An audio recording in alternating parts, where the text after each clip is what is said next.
Hello, this is Tony Heller from RealClimateScience.com, setting the record straight about climate. Vice is bragging that 80% of young voters think global warming is a major threat to life as we know it.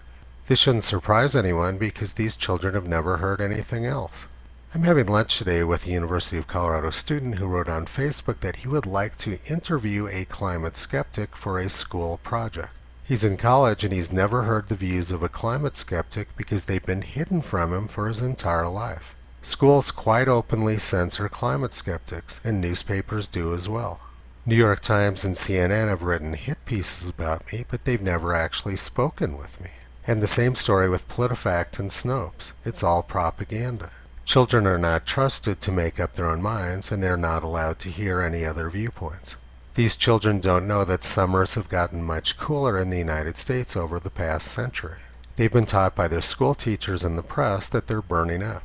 They don't know that thousands of people used to die from the heat in the United States. They don't know that the U.S. has had droughts in the past which covered 80% of the country. They don't know that death rates from natural disasters have plummeted over the last century. They don't know that death rates from air pollution have plummeted over the last 30 years. They don't know that child mortality has plummeted over the last 70 years. They don't know that crop yields have skyrocketed over the last 60 years and that they reach record levels year after year. They don't know that life expectancy has skyrocketed and that they live the best, most comfortable lives any children have ever lived in human history.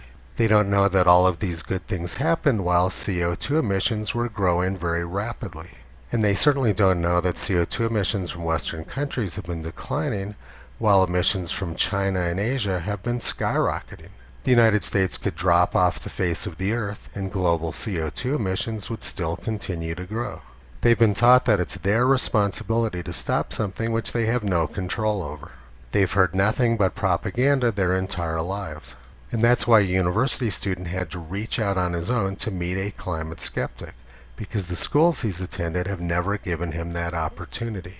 Children have always been used for propaganda purposes because they're young, innocent, know little about the past, and they've been taught to respect authorities. The innocent faces of the children mask the evil of the people who are using them for propaganda. The children are made to feel powerful as being part of something bigger. The children are innocent, like fawns. They're thrilled to shake the hand of an authority figure. They believe they see a great promise for their future. There's something very familiar about this picture. It's almost like we've seen it before. Kudos to this CU student for reaching out on his own to climate skeptics. But it's sad that he comes out of a school system which teaches children what to think rather than how to think. In a proper educational environment, children would hear all different viewpoints and be allowed to make up their own minds. And the student is finally going to have the opportunity to do that today. I hope to have the opportunity to do this with lots more students in the future and on a much larger scale.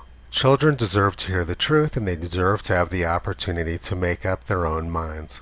Visit Toto on the web at realclimatescience.com. He's been pulling back the curtain on junk science and propaganda for a long time.